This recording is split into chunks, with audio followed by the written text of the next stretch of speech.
Hello everyone, teaching संस्था में आप सभी का एक बार फिर से स्वागत है। कल की क्लास में मैंने आप सभी से बात किया था संस्था और उनके जो है संस्थापक से। तो वहाँ से आपके प्रश्न एक देखने को मिल जाएगा, आप उसे देख लीजिएगा। अगर आपने नहीं देखी है तो जाकर देख लीजिएगा वीडियो, ठीक है ना। तो आज की जो क्लास है, ये क्लास आपकी टॉपिक रहने वाली है जैव विविधता और इसका संरक्षण, ठीक है ना। इसे हम देखेंगे। इसी में आपका टाइगर संरक्षण आ जाएगा आपका, और हाथी संरक्षण, जो भी जितने भी संरक्षण है आपके सारे आ जाएंगे, ठीक है ना। चलिए देखते हैं। सबसे पहली बात हम इसके डिफिनेशन जान लेते हैं, जैव विविधता होता क्या है।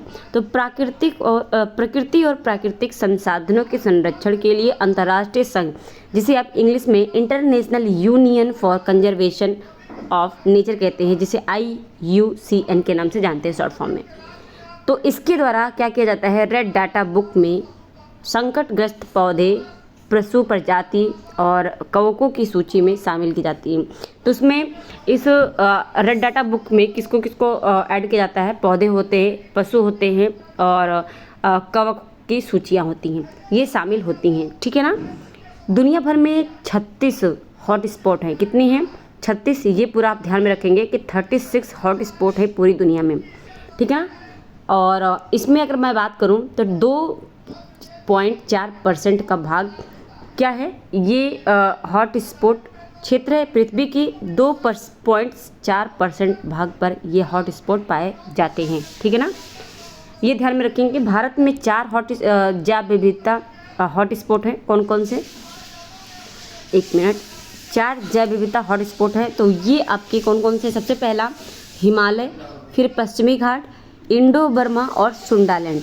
यहाँ से आपका पूछ सकता है कि कौन सा नहीं है, तो जो पूर्वी जो घाट है वो नहीं होगा, ठीक है ना। तो पूर्वी घाट नहीं होगा, क्योंकि यहाँ पे पश्चिमी घाट है, तो आपसे पूर्वी घाट भी पूछ सकता है, तो पूर्वी घाट नहीं होगा, बल्कि हिमालय होगा, इंडो बर्मा होगा और सुंडालैंड होगा। ये 4 होंगे, आप ध्यान में रखेंगे इसे, ठीक है ना। यहाँ से आपके ये प्रश्न बनेंगे, ये प्रश्न बन जाएगा, ये आपका प्रश्न बन जाएगा। बाकी आपका ये IUCN से पूछ लेता है कि किन किन को इनमें ऐड किया जाता है, बस इतना पूछता है। उसके बाद आपका आता है राज्यवार कच्छ वनस्पति। अब कौन कौन से कच्छ वनस्पति कहाँ पर हैं ये देखेंगे। तो उड़ीसा राज्य में कौन कौन से हैं? सुवर्ण रेखा, देवी कौड़ा, धामड़ा, काली भंजा। ये आपसे अगर पूछे कहाँ पर है, तो ये आपका कहाँ पर है, ये उड़ीसा राज्य में है। कहाँ, कौन सा, कौन सा आपका? तो उड़ीसा राज्य में आपका देखने को मिलेगा सुवर्ण रेखा, देवी कौड़ा, धामड़ा, काली भंजा। ये 4 आपको देखने को मिलेगा उड़ीसा राज्य में, ओके। फिर आपका आता है आंध्र प्रदेश में कोरिंगा, पूर्वी गोदावरी। कोरिंगा और पूर्वी गोदावरी ये आपका आंध्र प्रदेश में देखने को मिलेगा। अगर आपका कोरिंगा, पूर्वी गोदावरी पूछता है तो आप आंध्र प्रदेश को टिक करेंगे। सुवर्ण, देवी कौड़ा, धामड़ा, काली भंजा ये आपका उड़ीसा राज्य पे टिक करेंगे, ठीक है। फिर आपका आता है पीचावरम, मुथुपेट, रामनाद, पुलिकट और कझुवेली। ये जो 5 हैं, ये 5 आपके तमिलनाडु में पाए जाते हैं, ठीक है ना। ये 5 जो है संरक्षण जो है आपका, या फिर आप कच्छ वनस्पति कह सकते हैं, ये आपके तमिलनाडु में पाए जाते हैं, ध्यान में रखेंगे। फिर आपका आता है केरल से। तो केरल से आपका, केरल में वेमनाड और कन्नूर, ये आपका कहाँ पर स्थित है? तो ये आपका केरल में स्थित है, ठीक है ना। वेमनाड और कन्नूर केरल में स्थित है। फिर आपका आता है कर्नाटक। कर्नाटक में कुंडापुर, दक्षिणी कन्नड़ और मंगलुरु, कारवाड़। ये 4 आपके कर्नाटक में स्थित है। कुंडापुर, दक्षिणी कन्नड़ और मंगलुरु, कारवाड़, ओके, ठीक है। अब हम देखेंगे यहाँ पे, इतना याद रखेंगे। उसके बाद आपका आता है चारों।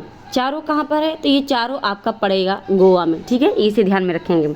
देन उसके बाद आता है आपका महाराष्ट्र में कौन कौन से हैं। तो आकरा, रत्नागिरी, ठीक है ना। आकरा, रत्नागिरी महाराष्ट्र में है। देवगढ़, विजयदुर्ग ये भी महाराष्ट्र में है। बेलून महाराष्ट्र में है। कुंडालिका, रेवंडा ये भी आपका महाराष्ट्र में है। मम्बरादीवा, श्रीवर्धन एवं बेतरड़ा और भालवन, ये आप कहाँ याद रखेंगे? तो इन सबको आप महाराष्ट्र से जोड़ेंगे, ठीक है ना। महाराष्ट्र के में याद रखेंगे, जब भी ये आएगा आपको महाराष्ट्र टिक करना होगा, ठीक है। अब लास्ट आपका बचता है दुमास। दुमास में आपका उभराट, ये कहाँ पर है, दुमास और उभराट, ये आपका कहाँ पर है, गुजरात में, ठीक है ना। तो ये ध्यान में रखेंगे।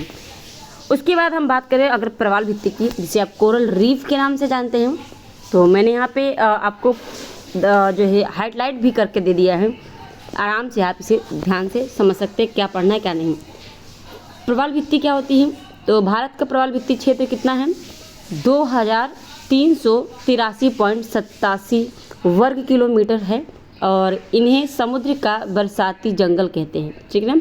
तो आपसे पूछ सकता है समुद्र का बरसाती जंगल किसे कहते हैं, प्रवाल भित्ति या फिर कोरल रीफ को कहते हैं। राष्ट्रीय प्रवाल भित्ति अनुसंधान ये कहाँ पर, इसका केंद्र कहाँ पर है, तो ये पोर्ट ब्लेयर में है। पोर्ट ब्लेयर आपका अंडमान निकोबार, ठीक है ना। तो पोर्ट ब्लेयर में है, यह मुख्यतः कर्क रेखा और मकर रेखा के बीच में पाया जाता है, ठीक है ना। तो कर्क रेखा और मकर रेखा की बात करूँ, ये आपका पृथ्वी है, बीचों बीच से भूमध्य रेखा या 0 डिग्री निकला है, ये कर्क रेखा है और ये आपका मकर रेखा। तो इनके बीच में जो पाए जाते हैं उन्हें ही आप क्या कहते हैं, प्रवाल भित्ति कहते हैं, ठीक है ना।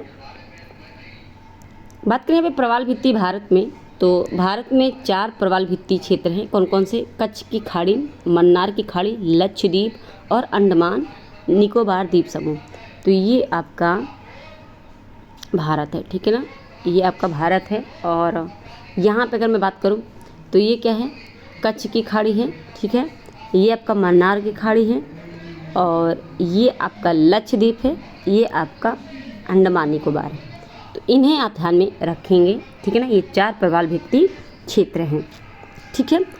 बात करें यहाँ पे तो विश्व में 34 तप्त स्थल या हॉट स्पॉट है। वहाँ पे अगर बात करूँ तो 36 थे, लेकिन मेन अगर बात करूँ तो 36 होंगे, 34 है, ठीक है ना। 34 तप्त स्थल या हॉट स्पॉट इसे ही कहते हैं, ठीक है ना। अब हम थोड़ा सा यहाँ पे देख लेंगे जीवों के संरक्षण के प्रयास, ठीक है ना। तो जीवों के संरक्षण में देख लेंगे हम सबसे पहले, इसमें आपका पहला है प्रोजेक्ट हंगुल। ये कब आया आपका, तो ये 1970 में आया, ठीक है ना। प्रोजेक्ट गिर ये आपका आया 1972 में। प्रोजेक्ट टाइगर 1973, ठीक है ना। तो टाइगर वाला इम्पॉर्टेंट है और प्रोजेक्ट गिर वाला भी इम्पॉर्टेंट है, ये ध्यान में रखेंगे। 72-73 में आया। प्रोजेक्ट क्रोकोडाइल, ठीक है ना, मगरमच्छ, ये 1975 से 1976 में आया। प्रोजेक्ट राइनोसोरस ये आपका आया 1987 में, ठीक है ना, 1980, ठीक है। देन उसके बाद आपका आता है प्रोजेक्ट समुद्री कछुआ, ठीक है, तो ये 1999 में आया था। प्रोजेक्ट स्नो लेपर्ड ये आपका 2009 में आया था, ठीक है ना। प्रोजेक्ट गंगा डॉल्फिन 2009 में आया था ये भी। तो गंगा डॉल्फिन भी इम्पोर्टेंट है, इसे ध्यान में रखेंगे, ठीक है ना। और उसके बाद आपका आता है प्रोजेक्ट ग्रेट इंडियन बस्टर्ड, ये आपका 2013 में आता है। तो लास्ट में यही आता है, ध्यान में रखेंगे। ये सभी आपके मोस्ट इम्पॉर्टेंट है, जिसमें से आपको ज़्यादा से ज़्यादा इस पर ध्यान देना। प्रोजेक्ट हंगुल, प्रोजेक्ट गिर, प्रोजेक्ट टाइगर, क्रोकोडाइल, देन आपका प्रोजेक्ट डॉल्फिन और आपका प्रोजेक्ट ग्रेट इंडियन बस्टर्ड, ठीक है, ये ध्यान में रखेंगे। तो ये थी हमारी आज की शॉर्ट क्लास। कैसी लगी कमेंट करके ज़रूर बताइएगा, और पसंद आई है तो अपने साथियों को शेयर करके उन्हें भी इस चैनल से जोड़ लीजिए। इसी तरह डेली क्लास पाने के लिए आप चैनल को सब्सक्राइब जरूर कर लीजिएगा, बेल आइकन प्रेस कर लीजिए ताकि नोटिफिकेशन आपको मिलती रहें। और अभी तक आपने चैनल को सब्सक्राइब नहीं किया है तो चैनल को सब्सक्राइब जरूर कर लीजिएगा और ज़्यादा से ज़्यादा लोगों तक शेयर करके इस चैनल से सभी को जोड़िए, ठीक है ना। मिलते हैं अपने नेक्स्ट क्लास में, आज के लिए इतना ही, धन्यवाद।